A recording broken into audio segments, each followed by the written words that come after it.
యోగాతో బరువు తగ్గటం సులభం కేవలం 21 రోజుల్లో.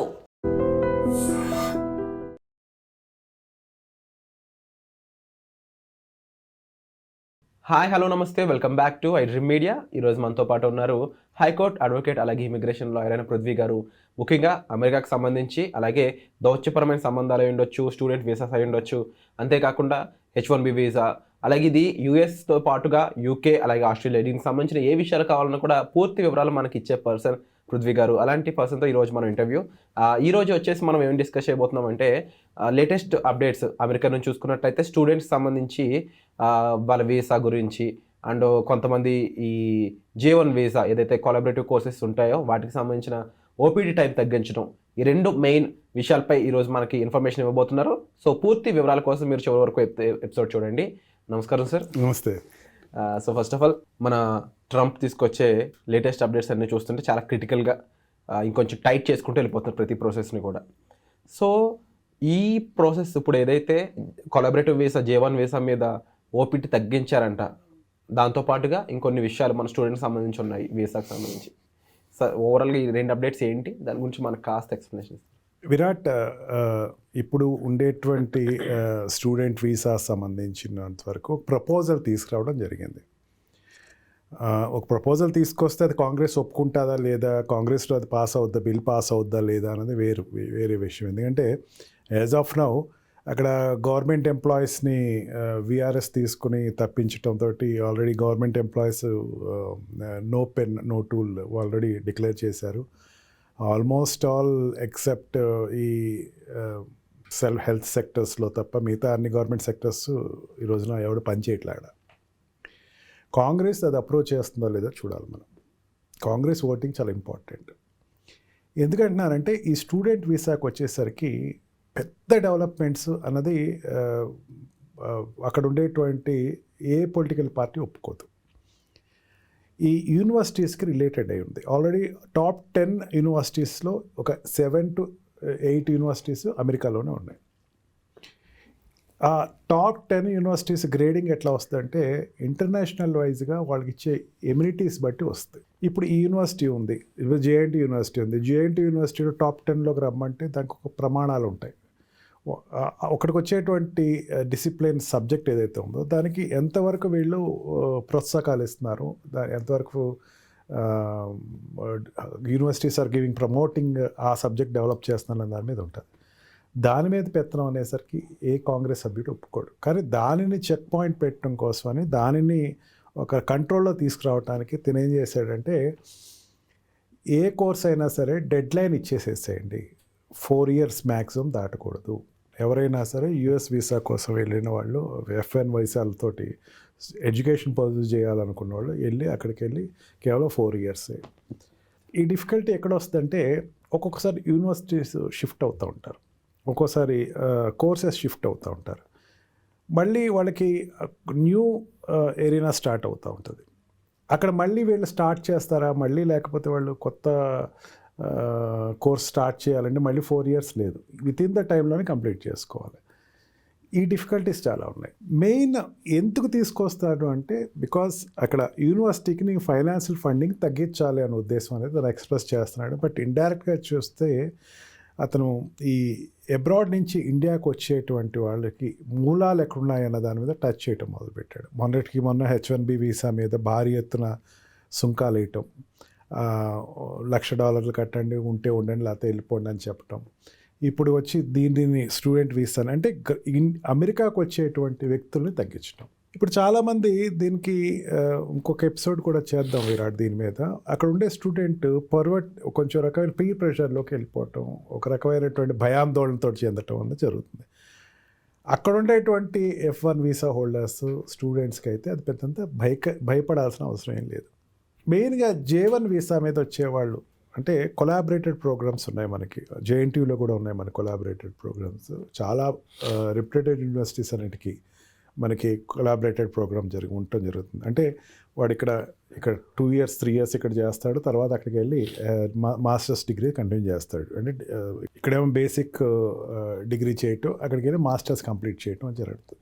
ఈ ప్రోగ్రామ్ కూడా 4 years కల్లా కంప్లీట్ చేసేవాడు. ఇది పెద్ద ప్రమాదం కాదు. ఓపీటీ తెచ్చుకోవడానికి ఆప్షనల్ ప్రాజెక్ట్ ట్రైనింగ్కి వాళ్ళు వెళ్ళినప్పుడు దానికి వెంటనే దొరుకుతున్నాయా అంటే ప్రతిదీ వెంటనే దొరకవు. వాళ్ళ కోర్సెస్ బట్టి, అంటే ఇప్పుడు సాఫ్ట్వేర్ ఇంజనీర్స్ అయితే వాళ్ళకి వెంటనే దొరుకుతూ ఉంటాయి.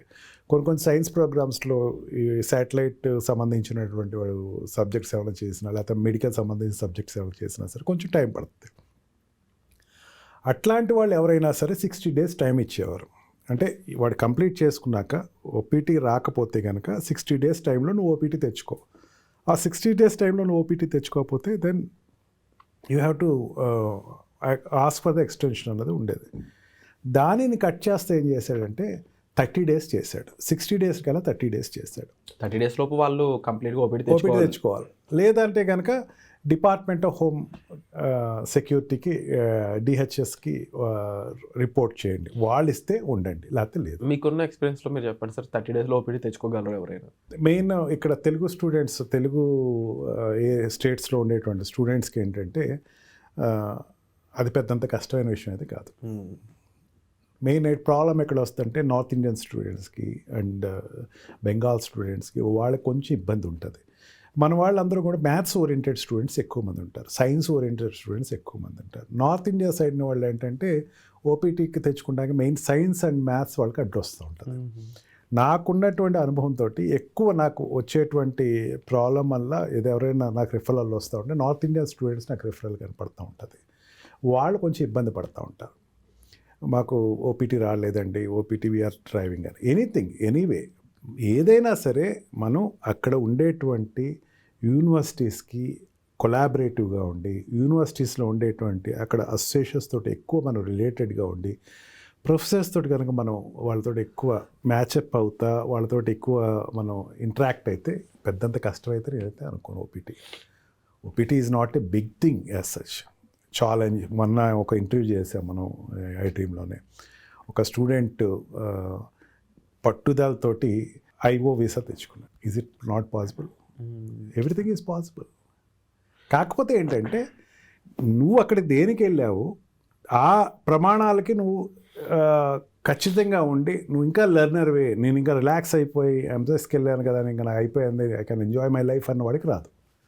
సో డెఫినెట్లీ ఎవరైతే హార్డ్ వర్క్ అండ్ డెడికేషన్ పెడతారో వాళ్ళకి టైం కన్స్ట్రైన్ అంత ఇష్యూ అవ్వదు. అండ్ ఆల్సో మెయిన్ ఏంటంటే అక్కడ ఉండేటువంటి ఫియర్సమ్ ఇష్యూస్ ఉంటాయి. మనకి మెయిన్ ఏంటి తెలుగు స్టేట్స్ వాళ్ళకి ఏంటంటే ముందుకు చొరవగా ముందుకు వెళ్ళటం అనేది కొంచెం బ్యాకింగ్ ఉంటుంది ఎక్కువ. దానికి అండ్ ఇంగ్లీష్ ఫ్లూయెన్సీని కూడా అక్కడ వాడు పరిగణలోకి తీసుకోవాలి. ఆ ఫ్లూయెన్సీ ఆఫ్ ఇంగ్లీష్ ఇవి అనేది వాడు పర్ఫెక్ట్గా ఉంటే he will get OPT, no doubt. And యూనివర్సిటీస్కి చాలా వరకు కంట్రోల్లో ఉంటుంది. ఓపీటీ ప్రోగ్రామ్ ఎంకరేజ్ చేసేది యూనివర్సిటీస్. యూనివర్సిటీలో నువ్వు వెళ్ళినప్పుడు యూనివర్సిటీలో ఉండే ప్రొఫెసర్స్ తోటి, అక్కడ ఉండేటువంటి ఎడ్యుకేషన్ అసోసియేషన్స్ తోటి నువ్వు ఎక్కువ క్లోజ్గా ఉంటే you will be picked up very easily. ఇప్పుడుండే పరిస్థితుల్లో ఏంటంటే H1B వీసా మీద రెస్ట్రిక్షన్స్ ఉన్నాయి కాబట్టి ఆల్రెడీ ఇన్లాండ్ స్టూడెంట్స్, అక్కడ ఉన్నటువంటి స్టూడెంట్స్ని వాళ్ళని ఎక్కువ క్యాచప్ చేసి జాబ్స్ ఇవ్వాలి కాబట్టి ఇప్పుడు ఉండేటువంటి స్టూడెంట్స్కి ఓపీటీ రావడం పెద్ద కష్టం కాదు. H1Bకి కాంపిటీషన్ లేదు, అబ్రాడ్ నుంచి నీకేం కాంపిటీషన్ లేదు. ఉంటే కనుక యూఎస్లో ఉన్న వాళ్ళతో H1B extension, H1B new స్లాట్స్కే problem ఉంది.